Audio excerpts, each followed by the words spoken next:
Accurate Global News Update. I am Abiodun Mohammed. Russian strikes on Ukrainian port areas continued on Thursday, local authorities said, after Moscow warned that ships heading to Ukraine's Black Sea port could be considered military targets as concerns grew over Russia pulling out of a deal that has protected global shipments of Ukrainian grain. Authorities in the Mykolaiv and Odessa regions reported some 20 people injured in the strikes. With Russia's exit from the year-old treaty to worsen global food supplies, Ukraine said on Wednesday it was establishing a temporary shipping route via Romania, a neighboring Black Sea country. Ukraine and Russia are among the world's top grain exporters. US wheat futures jumped 8.5% on Wednesday, their biggest daily gain since days after Russia's February 24, 2022 invasion of its neighbor. Russia's defense ministry said flag state of ships traveling to Ukrainian ports would be considered parties to the conflict on Ukraine's side. After the last ship left Ukraine on Sunday under the Black Sea Grain Initiative, Russia attacked the Odessa region on Monday and Tuesday night. The region's 3 ports had been the only ones operating in Ukraine under the grain deal.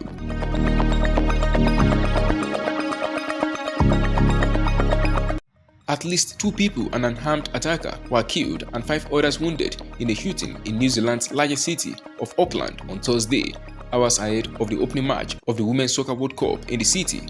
Prime Minister Chris Hipkins said the soccer tournament would proceed as planned, adding the shooting appeared to be the actions of an individual and that police were not seeking anyone else in relation to the incident. In quote, there was no identified political or ideological motivation for the shooting and therefore no national security risk, Hipkins said during a televised media briefing. There would be no change to New Zealand's security threat level, although there would be an increased police presence in the city, he said. Auckland has welcomed thousands of international players and tourists for the 9th Women's World Cup, which is being co-hosted by Australia and New Zealand. The gunman has not been formally identified, but is believed to be a 24-year-old male who was employed at the construction site where the shooting occurred, Police Commissioner Andrew Costa said at a news conference.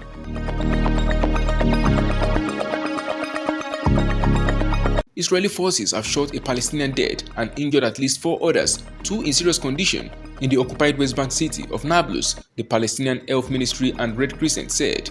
The Palestinian Health Ministry said a person was shot dead before dawn on Thursday as Palestinian fighters said they were confronting Israeli forces and settlers in the Nablus area. At least 4 Palestinians sustained gunshot wounds and 2 were in serious condition, the Palestinian Red Crescent said in what he described as clashes with Israeli forces in the eastern part of Nablus, a northern occupied West Bank city that has been a traditional center of Palestinian resistance to Israeli occupation.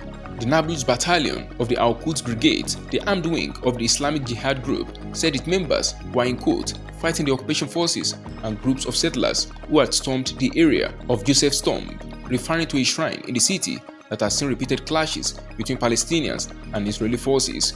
Israel's military did not immediately respond to a request for comment on the latest killing of a Palestinian, which follows the raid by Israeli forces earlier this month on the Jenin refugee camp located about 41 kilometers away that killed 12 Palestinians, injured approximately 100 others, caused thousands to flee, and inflicted widespread destruction on civilian infrastructure.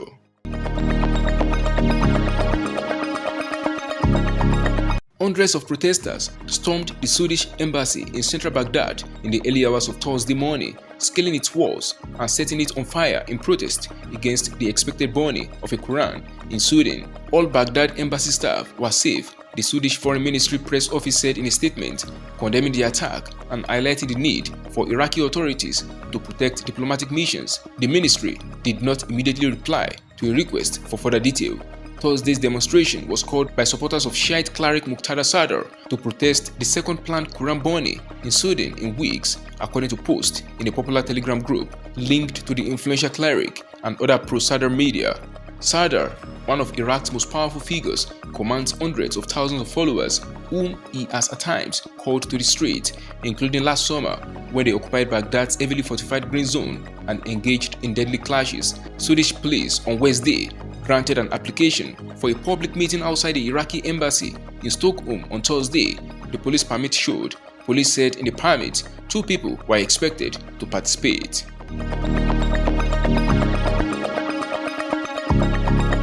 Apple is working on artificial intelligence AI offerings similar to OpenAI's ChatGPT and Google's Bard, Bloomberg News has reported, sending its shares up as much as 2% to a record high. The iPhone maker has built its own framework known as Ajax to create large language models (LLMs) and is also testing a chatbot that some engineers call Apple GPT. The report said on Wednesday, quoting people with knowledge of the matter, the company did not respond to a request for comment from newsmen.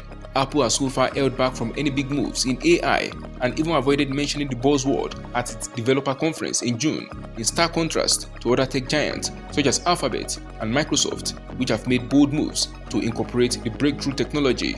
Shares of Microsoft, Nvidia, and Alphabet dropped more than 1% after the report. Apple has, however, subtly pushed advanced AI in some of its products, such as Apple Photos on-device texting and the recently launched mixed reality headset Vision Pro. Still, analysts say the company is behind peers in incorporating the new technology. Apple's core AI product, voice assistant Siri, has also stagnated over the years. That is the size of top accolade global news updates. You can follow us on our social media platforms as displayed on your screen. Happy Thursday.